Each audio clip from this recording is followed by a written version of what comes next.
नमस्कार दोस्तों, मैं गणेश चौधरी। आपका स्वागत है, आपका अभिनंदन है। देखिए, आज मैं लाइव नहीं कर पा रहा हूं किसी कारणवश या तकनीकी खामी के चलते, इसलिए इस वीडियो के माध्यम से आपके समक्ष उपस्थित हो रहा हूं। आज का जो विषय है वो है सहारा रिफंड पोर्टल को लेकर। आप भी जानते हो कि वर्तमान में सहारा की ओर से भुगतान का एकमात्र विकल्प सहारा रिफंड पोर्टल ही है, जहां से जमा धन का आंशिक भुगतान मिल रहा है। लेकिन मेरा सवाल यह है कि एक नियामक और दो कानून क्यों? सहारा रिफंड पोर्टल से उन सभी निवेशकर्ताओं को भुगतान क्यों नहीं मिल पा रहा है जिन्होंने सहारा की चारों सोसाइटियों में निवेश किया? देखिए साथियों,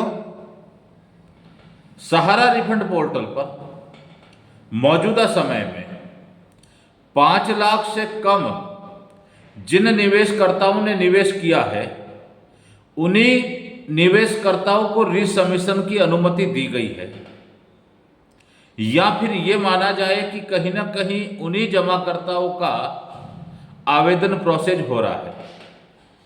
लेकिन जिन निवेशकर्ताओं ने 5 लाख या 5 लाख से ज्यादा निवेश किया है सहारा की इन चारों सोसाइटियों को, उन निवेशकर्ताओं का क्या गुनाह है, क्या कसूर है जो आज सीआरसीएस से भुगतान नहीं ले पा रहे? तो जब नियामक एक है तो इन निवेशकर्ताओं के लिए कानून अलग अलग क्यों? मुझे एक चीज बताइए, जिन निवेशकर्ताओं ने 5 लाख से ऊपर यानी 5 लाख से ज्यादा अगर इन सोसाइटियों में निवेश किया है, तो क्या वो भुगतान पाने के हकदार नहीं है? क्या उनको रुपयों की जरूरत नहीं है? क्या वो दीपावली के अवसर पर अपने घरों में बिना पैसों की खुशियां मना पाएंगे, दीपावली मना पाएंगे? कहीं ना कहीं सीआरसीएस को इस बारे में सोचना होगा। देखिए साथियों, जिन लोगों को सहारा रिफंड पोर्टल से भुगतान मिल रहा है, चाहे वो आंशिक ही हो, लेकिन 50,000 रुपए तक का जिन जमाकर्ताओं को भुगतान मिला है, कहीं ना कहीं उनके चेहरों पर या उनके परिवारों में खुशी नजर जरूर आ रही है। लेकिन दूसरी तरफ जिन निवेशकर्ताओं ने 5 लाख से ज्यादा का निवेश किया है, उन परिवारों के चेहरे और उन परिवारों की खुशियां पाने के वो हकदार नहीं है क्या? जब आप छोटे निवेशकों को आंशिक भुगतान देते हो, तो बड़े निवेशकों को क्यों नहीं? सवाल तो उठता है ना कि एक नियामक और दो कानून क्यों? आपके लिए सभी निवेशकर्ता बराबर है, सभी निवेशकर्ताओं के लिए नियम कानून भी बराबर है, लेकिन ऐसा क्यों? इस पर गंभीरता पूर्वक सोचने की जरूरत है, समझने की जरूरत है।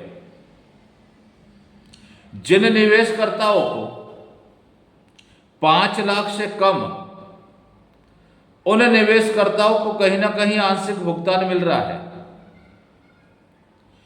और नहीं भी मिल रहा है तो वो लोग डिफिशियंसी को दूर करवाते हुए कहीं ना कहीं प्रयास कर रहे हैं कि हमें भुगतान मिल जाए। मान लीजिए एक परिवार में 4 खाते हैं, या 5 खाते हैं, या 6 खाते हैं। 6 खाते अलग अलग नामों से हैं और अलग अलग आधार कार्ड से लॉगिन किया गया है।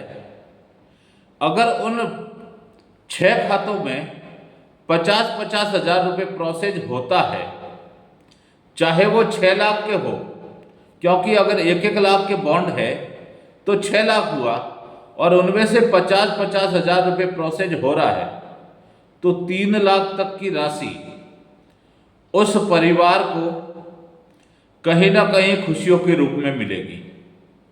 लेकिन दूसरी तरफ अगर देखा जाए तो जिन्होंने 5 लाख से ज्यादा का निवेश किया है वो जमाकर्ता रीसबमिशन तक नहीं कर सकते। तो ऐसा क्यों?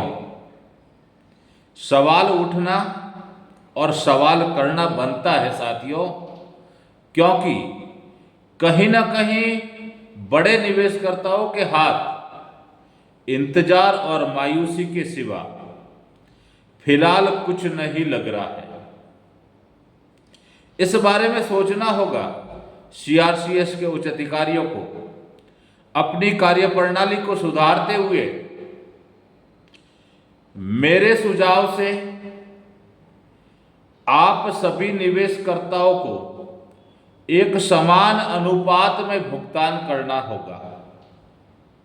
जैसे मान लिया जाए किसी का 10 लाख का निवेश है और किसी का 10,000 का निवेश है। अगर आप 20% देते हो तो 10,000 वाले को 2,000 रुपये दीजिए और 10 लाख वाले को 20% के हिसाब से 2 लाख दीजिए। समान प्रतिशत से अगर आप भुगतान करोगे तो सभी निवेशकर्ताओं को कहीं ना कहीं राहत मिलेगी और ये पैसा कहीं ना कहीं उनके काम आएगा। लेकिन जिस तरह की कार्यप्रणाली सीआरसीएस की है उसको देखते हुए मुझे नहीं लगता है, या देश के आम निवेशकों को भी नहीं लग रहा है कि सालों साल इंतजार करने के बाद भी कहीं से भुगतान हो पाएगा।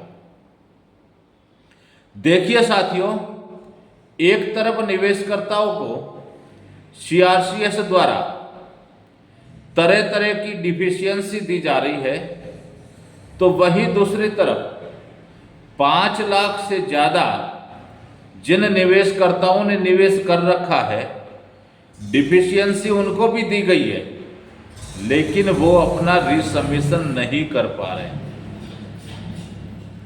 ऐसी परिस्थिति में कहीं ना कहीं बड़े निवेशकर्ताओं के हाथ इंतजार ही लग रहा है और वो पोर्टल से दूर होते जा रहे हैं।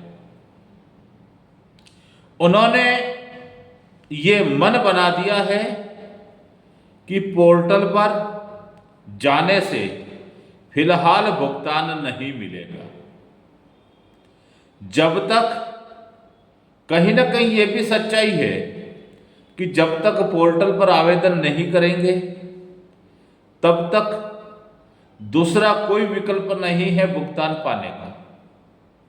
लेकिन फिर भी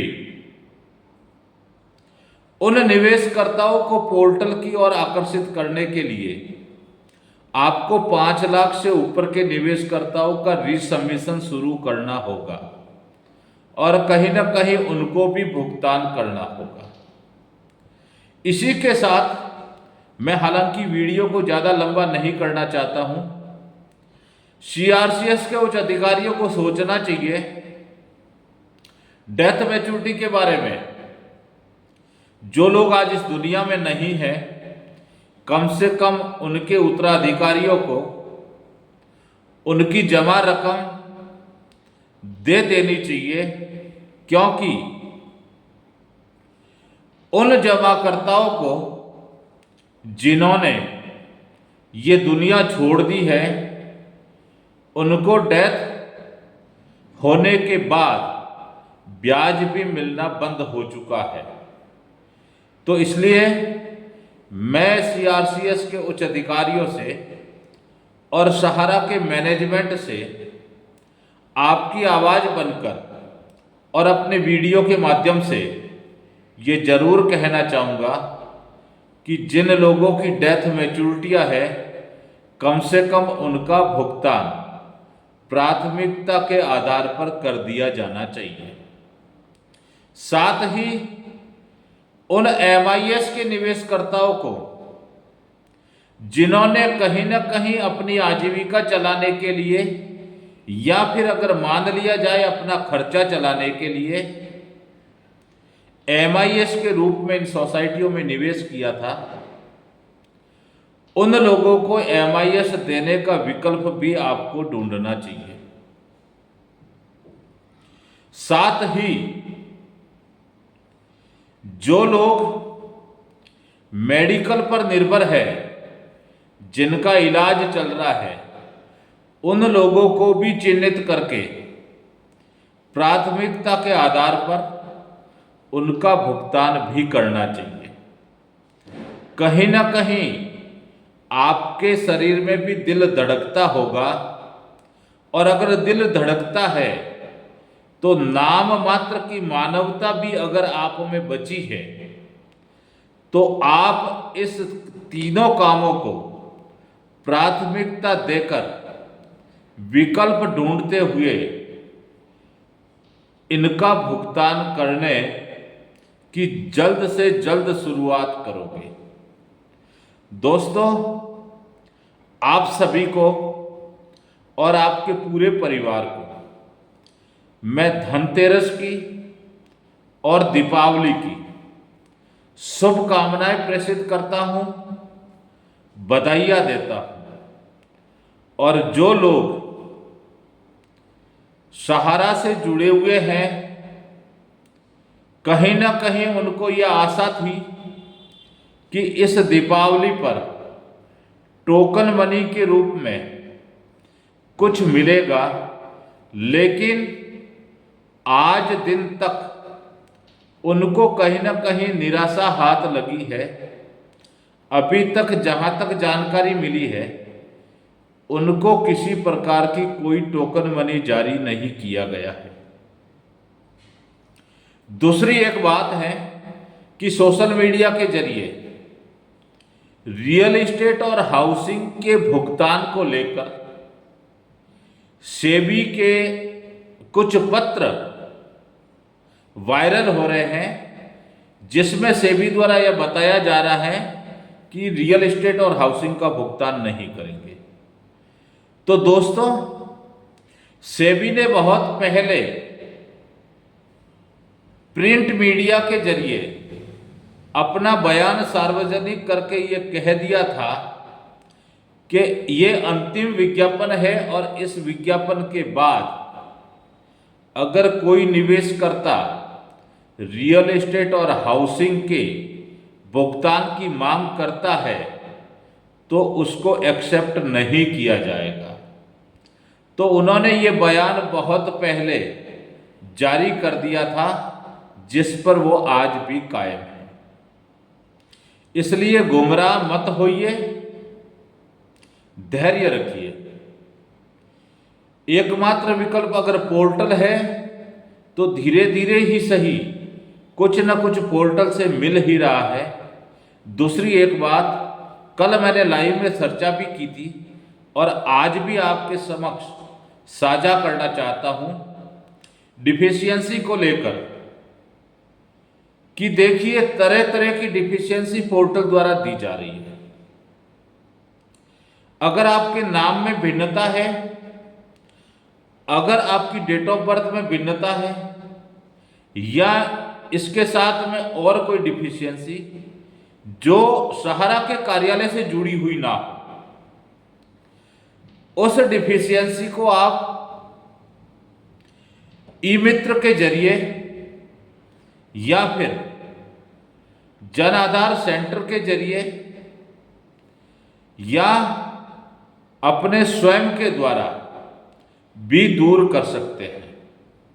दूर करने से पहले मैं आपको सलाह देता हूं कि आज हिंदुस्तान में हर व्यक्ति के पास मोबाइल फोन है, एंड्रॉयड फोन है। आप गूगल खोलिए, गूगल में जाकर सर्च कीजिए, सहारा रिफंड पोर्टल करके सर्च कीजिए तो सहारा रिफंड पोर्टल खुल जाएगा। उसके अंदर आपको लॉगिन करना है तो अपने आधार नंबर डालिए, आधार नंबर के पिछले 4 अंक डालिए और अपने मोबाइल नंबर डालकर ओटीपी आएगा, उस ओटीपी के जरिए आप लॉगिन करिए और अंदर जाकर देखिए कि मेरी डिफिशियंसी क्या है, या फिर रीसबमिशन लॉगिन करके भी आप देख सकते हैं कि मेरी डिफिशियंसी क्या है। रीसबमिशन लॉगिन करने के लिए जो पहले आपने लॉगिन किया है वहां से आपको एक सीआर नंबर मिला होगा, उस नंबर को डालकर नीचे एक कैप्सा है, उस कैप्सा को इंदराज करते हुए आप आगे बढ़ेंगे, ओटीपी आएगी, उसके बाद में आप अंदर चले जाएंगे और पोर्टल पर आप देख सकते हैं कि मेरे डिफिशियंसी क्या है। उस डिफिशियंसी को समझते हुए अगर शाखा कार्यालय की है तो शाखा कार्यालय की ओर बढ़ चले, और अगर शाखा कार्यालय की नहीं है और अगर आपके पास कंप्यूटर की सुविधा है, लैपटॉप की सुविधा है, तो आप घर बैठे भी उस डिफिशियंसी को दूर कर सकते हैं। अगर नाम की भिन्नता है तो इसी पोर्टल पर एक एफिडेविट अपलोड होता है, उसको कागज पर प्रिंट कर दीजिए और नज़दीकी कहीं भी स्टाम्प सेंटर है जहां पे स्टाम्प मिलता है वहां से प्रिंट करवाकर, नोटरी करवाकर उसको आप अपलोड कर सकते हैं। रही बात शाखा कार्यालय की, तो अगर शाखा कार्यालय से संबंधित डिफिशियंसी है तो अगर आपके नज़दीकी शाखा कार्यालय कोई खुला है तो वहां पर जाकर आप अपनी डिफिशियंसी को दूर कर दीजिए। और अगर आपके नज़दीक में कोई शाखा कार्यालय खुला नहीं है और आसपास के क्षेत्र में कोई शाखा कार्यालय खुला है, चाहे वो आपका खाता उस कार्यालय में ना हो, इससे कोई लेना देना नहीं है। जिस कार्यालय में आपका खाता था, अगर वो कार्यालय बंद है और कोई अन्य कार्यालय खुला है जहां आपका खाता नहीं था, तो भी कोई दिक्कत नहीं, आप उस कार्यालय पर जाकर भी अपनी डिफिशियंसी को दूर करते हुए अपलोड करवा सकते हैं। तो इसमें परेशान होने की कोई बात नहीं है। वीडियो ज़्यादा लंबा हो जाएगा, इसलिए एक बार पुनः मेरा आपसे हाथ जोड़कर निवेदन है कि इस वीडियो को ज़्यादा से ज़्यादा शेयर कीजिएगा, लाइक कीजिएगा और चैनल को सब्सक्राइब कीजिएगा। साथ ही आपको और आपके पूरे परिवार को धनतेरस और दीपावली की ढेरों ढेरों शुभकामनाएं और बधाइयाँ। नमस्कार।